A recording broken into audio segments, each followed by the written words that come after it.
When the dawn arrives and you open your eyes to greet another day, you stand once more at the threshold of battle. Not the battle of clashing armies or the siege of fortified walls, but the infinitely more difficult contest that unfolds within the arena of your own soul and the countless small engagements that constitute the fabric of human existence. Each moment presents its challenge, each hour its adversity. Each day its opportunity for either virtue or vice, strength or weakness, wisdom or folly. The marketplace bustles with its frenzied commerce. The household echoes with its demands and complications. The workplace seethes with its competitions and frustrations. And within your own mind, there churns a tempest of desires, fears, anxieties, and judgments that threaten constantly to overwhelm the rational faculty that distinguishes you as a human being. This is the nature of life, unchanging since the first humans walked upon this earth, and it shall remain thus until the last. We are not called to escape these battles, for they are woven into the very fabric of our existence. Rather, we are called to meet them with the proper mindset, the correct understanding, and the invincible fortress of character that no external force can ever breach. Consider for a moment the essential truth that the ancient philosophers discovered through their rigorous examination of human nature and the cosmos itself. There exists in this universe a fundamental division, line as clear as the boundary between earth and sky, between those things which lie within the sphere of our power and those which lie forever beyond it. This is not merely an abstract philosophical principle to be debated in the academies, but the very foundation upon which all tranquility, all virtue, and all genuine human flourishing must be built. Within your power, and within your power alone, lie your judgments about things, your assent to impressions, your choices and aversions, your impulses toward action, and fundamentally, your will itself. These constitute your inner citadel, the impregnable fortress of the self that no tyrant can invade, no misfortune can demolish. No external circumstance can compromise unless you yourself throw open the gates and invite destruction within. Everything else, absolutely everything else that exists in this vast cosmos, lies beyond your control. The weather that ruins your carefully laid plans, the traffic that makes you late for your appointment, the colleague who speaks ill of you behind your back, the economy that threatens your livelihood, the illness that strikes without warning, the death that eventually comes for all we love, the very approval or disapproval of others regarding your character and actions. All of these belong to the realm of things indifferent, things that in themselves are neither good nor bad, but only become so through the judgments we make about them.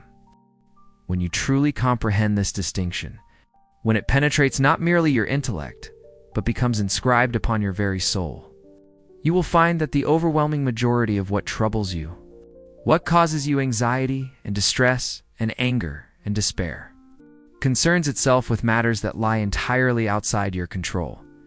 The person who cuts you off in traffic has acted according to their own nature and their own level of understanding, which you cannot alter. The rain that falls upon your parade follows the laws of nature and meteorology, utterly indifferent to your preferences. The stock market rises and falls according to forces so complex and multifaceted that not even the wisest economists can truly master them.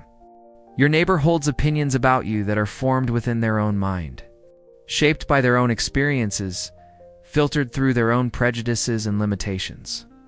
And you have no more ability to directly control these than you could command the sun to stand still in the sky. Yet how much of your precious mental energy, how much of your limited time upon this earth, how much of your emotional vitality do you squander in futile attempts to control these uncontrollable things? How often do you lie awake at night rehearsing arguments with people who have wronged you, as if your mental rehearsal could change what has already occurred? How frequently do you torment yourself with worry about what might happen tomorrow, next month, next year, as if your anxiety were a magical incantation that could ward off future misfortune? How regularly do you allow your peace of mind to be shattered by events that, upon honest reflection, you must admit you have no power whatsoever to prevent or alter? The path to serenity begins with the radical acceptance of this reality, not a passive resignation that slides into apathy or despair, but an active, vigorous embrace of your true power and a clear-eyed renunciation of futile struggles against that which you cannot change. When something happens that you did not want to happen, when the universe unfolds in a manner contrary to your preferences, you stand at a crucial fork in the road. One path leads to turbulence, frustration, anger, and suffering. This is the path of fighting against reality, of insisting that things should be other than they are, of demanding that the cosmos rearrange itself to suit your desires. The other path leads to tranquility, acceptance, and the opportunity to exercise virtue. This is the path of recognizing what has happened as part of the natural unfolding of cause and effect in a universe governed by reason, and of asking yourself not why did this happen to me, but rather how can I respond to this in a manner worthy of a rational being? What virtue can I practice in relation to this circumstance? How can I use this as material for my own character development? Do you see the profound difference between these two approaches?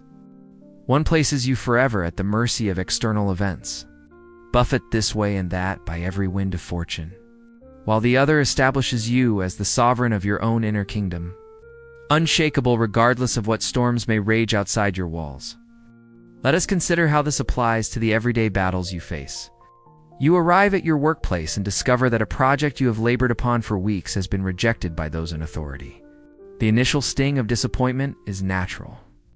Even the Stoic does not claim to be beyond all immediate emotional reactions, for we are human beings with bodies and nervous systems that respond to stimuli. But here is where your training must assert itself. The rejection has occurred. This is a fact of the past, and therefore completely beyond your control. You cannot undo it through worry or anger. What you can control is your judgment about this rejection. Is it truly a catastrophe, or merely an inconvenience? Does it actually diminish your worth as a person, or does your worth reside in something far deeper and more permanent than the approval of this particular project? Could there perhaps be wisdom in the feedback you received, an opportunity to improve your work? Might this apparent setback actually be redirecting you toward a better path that you could not have seen from your previous vantage point? Or even if the rejection was entirely unjust, based on politics or prejudice or simple incompetence, does this not present you with a magnificent opportunity to practice patience, forgiveness, and equanimity in the face of unfairness? You see, the external event is neutral. It is your judgment that makes it either a source of growth or a source of suffering. Or consider the battle that unfolds within your relationships. Someone you care about speaks to you harshly, criticizes you, fails to appreciate your efforts, or acts in a way that you find hurtful. Again, the initial pain is understandable. We are social creatures, and the opinions of others matter to us at an instinctive level. But if you are to maintain your inner citadel, you must quickly reassert the sovereignty of reason. That person's words and actions belong to them, emerging from their own character, their own struggles, their own limited perspective. You cannot reach into their mind and rearrange their thoughts to be more pleasing to you. Their behavior is entirely outside your control. What you can control is your response. Will you allow their words to have the power to disturb your tranquility? Will you permit them to make you angry, resentful, or vengeful? Or will you recognize that perhaps they are struggling with their own battles? That their harshness might emerge from pain rather than malice? That even if their criticism is unfair, you can choose to be the kind of person who responds with patience and understanding rather than with retaliation? This does not mean you must accept abuse or remain in toxic relationships, for prudence and self-respect are virtues too. It means that whatever action you take in response emerges from your own reasoned choice, rather than from wounded pride or uncontrolled emotion. It means you remain free even in the face of another's attempt to disturb you. The practice of distinguishing between what is and is not in your control must become habitual, automatic, as natural as breathing. Every moment throughout your day, as events unfold and impressions present themselves to your mind, you must cultivate the discipline of pausing, even if only for a fraction of a second, to ask yourself this crucial question: does this matter lie within my control or outside it? The traffic is heavy and you will be late. Outside your control, how you respond to being late, whether with composure or with rage, entirely within your control. Your body ages and shows signs of wear. Outside your control, how you care for your body, and more importantly, how you relate to the inevitable decline of the physical form. Within your control, the economy enters a recession. Outside your control, your own habits of consumption, your work ethic, your resourcefulness in adapting to new circumstances. Within your control, someone spreads false rumors about you. Outside your control, your actual character, the truth of who you really are, your commitment to virtue regardless of reputation. Within your control, death will come eventually for you and everyone you love. Outside your control, how you live until that moment arrives, the love you express, the meaning you create, the virtues you practice, entirely within your control. Once you have firmly grasped this fundamental distinction, you're prepared to build your inner citadel more deliberately. Picture in your mind a fortress of extraordinary strength, with walls so thick and foundations so deep that no siege engine could breach them. No army could scale them, no stratagem could undermine them. This fortress exists within you, in the very core of your being, and it is constructed not of stone and mortar, but of principles, judgments, and commitments. The outer walls are your immediate reactions, your ability to pause before assenting to any impression that presents itself. When something happens that might normally trigger anger, the outer wall allows you to observe the impression of anger arising without immediately identifying with it or acting upon it. You see the thought, "This is terrible," or "I have been wronged," appear in your consciousness, but you do not immediately accept it as true.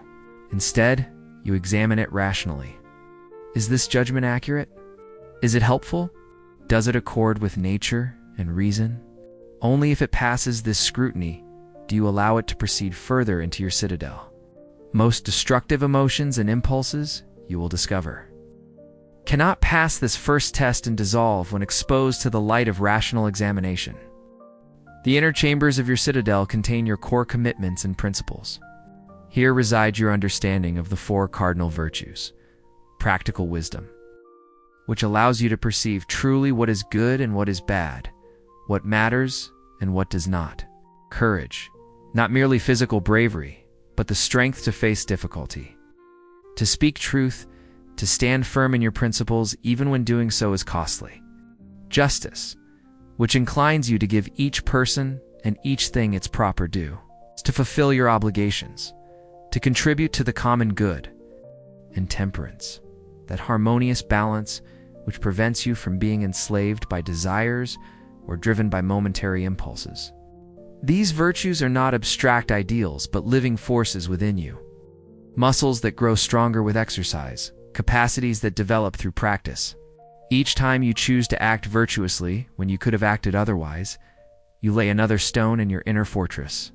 Each time you resist the temptation to return insult for insult, to pursue pleasure at the expense of principle, to take the easy path rather than the right one, you deepen the foundations of your character. And the magnificent truth about this fortress is that, unlike any physical structure, it becomes stronger precisely when it is tested. Adversity does not weaken it, but rather reveals and reinforces its strength. Within the innermost sanctum of this citadel dwells your ruling faculty, that divine spark of reason that connects you to the rational principle that orders the entire cosmos. The ancient philosophers called this many names: reason, the logos, the divine within, your true self. This is what you essentially are, stripped of all the roles you play, of all the possessions you accumulate, all the achievements you attain or fail to attain. It is the part of you that observes, judges, chooses, and wills. And here's the crucial insight. Nothing can reach this innermost sanctum unless you permit it entry. No tyrant, no matter how powerful, can reach in and force you to believe something against your will. No misfortune, no matter how severe, can compel you to judge it as genuinely evil, rather than merely as indifferent external circumstances. No person, no matter how skilled in manipulation or abuse, can make you abandon your principles unless you choose to abandon them. This is your absolute freedom, your unconquerable sovereignty, and understanding this transforms everything. You may lose your wealth, your health, your reputation, your very life. But you cannot lose this unless you betray yourself through your own choices. As long as you maintain the integrity of your inner citadel, you remain essentially unharmed, no matter what happens externally. Now we must address directly how to apply this fortress mindset to the specific battles you face daily. Consider the battle against anxiety about the future, perhaps the most common and debilitating struggle of our age. Your mind churns with worries. What if I lose my job? What if the relationship fails? What if I fall ill? What if I cannot meet my obligations? What if I am not enough? These anxious thoughts multiply endlessly, each spawning a dozen others, till you find yourself paralyzed and exhausted by threats that exist nowhere except in your own imagination. The Stoic response to this tyranny of anxiety has two components. First, apply rigorously the distinction we have established. Ask yourself honestly, is this future event within my control? Can the first, right now, in this present moment, do anything to prevent it or prepare for it? If the answer is yes, then do that thing and be done with anxiety. If you are worried about losing your job, update your resume, improve your skills, cultivate relationships in your field. Take the concrete actions that lie within your power, and having done so, release the worry. If the answer is no, if the future event lies entirely outside your control, then recognize that your anxiety serves absolutely no purpose whatsoever. It does not protect you, does not prepare you, does not improve the outcome. It merely poisons your present moment, the only time in which you actually live. With the ghost of a future that may never arrive, the second component of the Stoic response to anxiety involves a practice. The ancients called the premeditation of evils. This may sound morbid to modern ears, accustomed to relentless positivity, but it is in fact profoundly liberating. Deliberately, calmly, rationally, imagine the worst outcomes you fear. Picture yourself losing that job, experiencing that rejection, facing that illness, enduring that loss. But as you imagine it, examine it philosophically. Would this event actually destroy your capacity for virtue? Would it prevent you from acting with wisdom, courage, justice, and temperance? Would it eliminate all possibility of contentment, meaning, and dignity? When you examine your fears honestly, you will find that almost none of them actually threaten what truly matters. They threaten externals, the loss of preferred indifference, but they cannot touch your essential self unless you permit them to. Moreover, by familiarizing yourself in advance with potential misfortunes, you remove much of their power to shock and overwhelm you should they actually occur.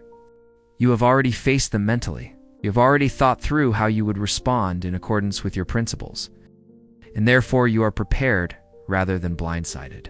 The person who never contemplates potential hardship lives in a fragile bubble of optimism that shatters at the first genuine difficulty. The person who has practiced imagining hardship and planning their virtuous response maintains their composure when difficulty arrives, responding with the calm of one who has already considered the situation. Let us turn now to the battle against anger, that destructive passion that promises strength but delivers only weakness, that masquerades as justice but is in fact the abandonment of reason. Someone has wronged you, truly wronged you. Let us stipulate. They have been dishonest, disrespectful, perhaps even cruel.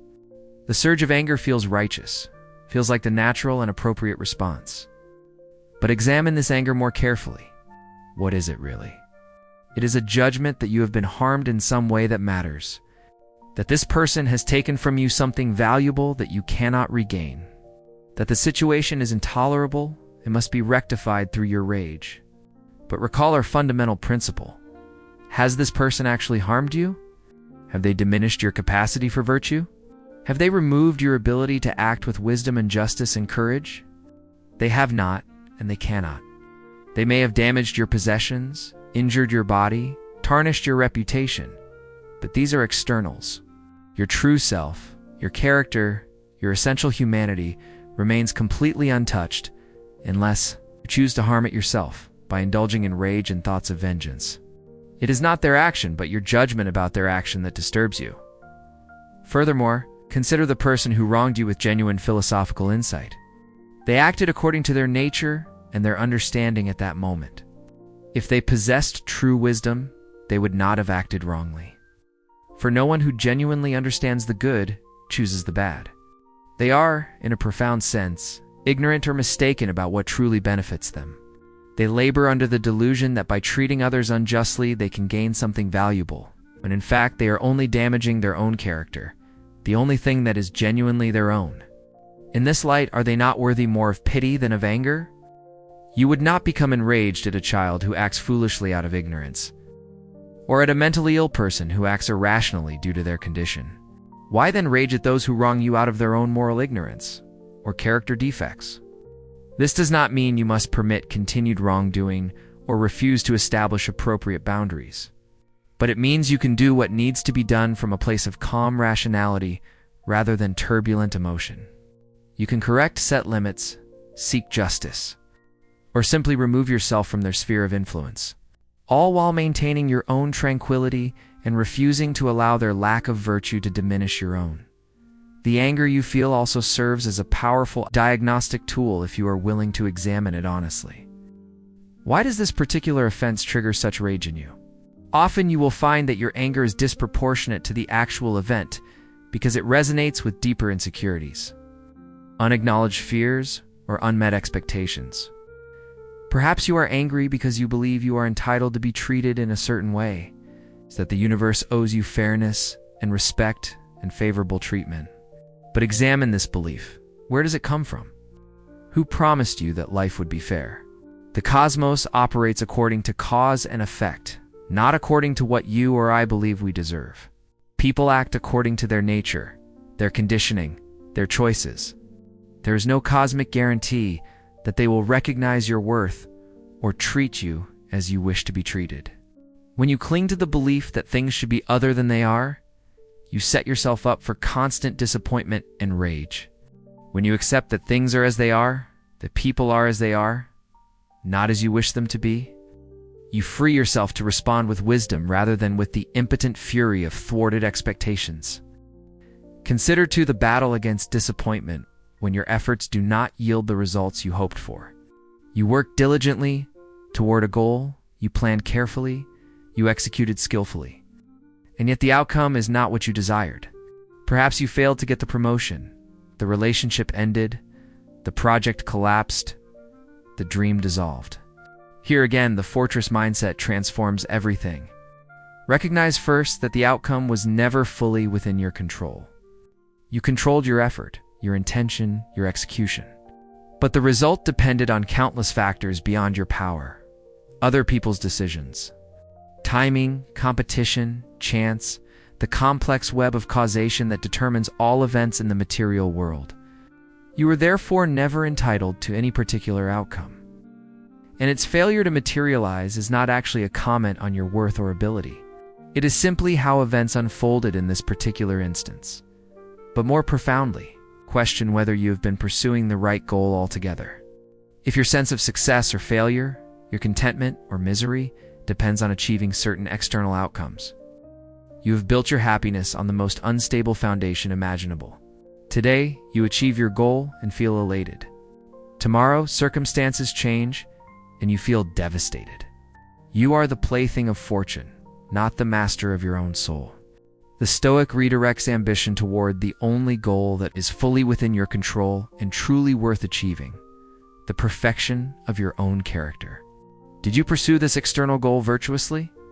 Did you act with integrity, with courage, with justice, with wisdom?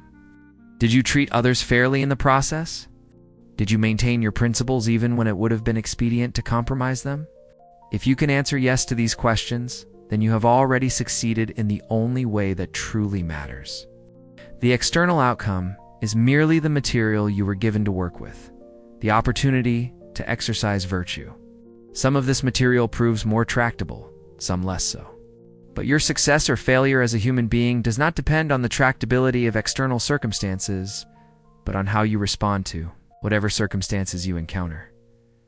When you face criticism, whether fair or unfair, you encounter another crucial testing ground for your inner fortress. The person who lacks philosophical training is thrown into turmoil by criticism. either defending themselves frantically if the criticism seems unjust, or spiraling into shame and despair if it seems accurate. But observe how the Stoic approaches this situation. If the criticism is accurate, it is actually a gift, an opportunity to identify and correct a deficiency in your character or behavior. Rather than shame, you should feel gratitude for the insight, even if it was delivered harshly or without kindness. The pain of accurate criticism is the pain of medicine that heals a wound you did not know you had. Accept it, learn from it, improve yourself, and thank the person who cared enough to point out your error, even if they did so clumsily or maliciously. If the criticism is inaccurate, based on misunderstanding or malice, then it reveals nothing about you but a great deal about the critic. Why should their confused or ill-intentioned judgment disturb you? You know your own character, you know your own intentions. You answer to your own principles and to the rational order of the universe, not to the shifting opinions of others. Let them think what they will. This is entirely outside your control, and therefore cannot legitimately concern you.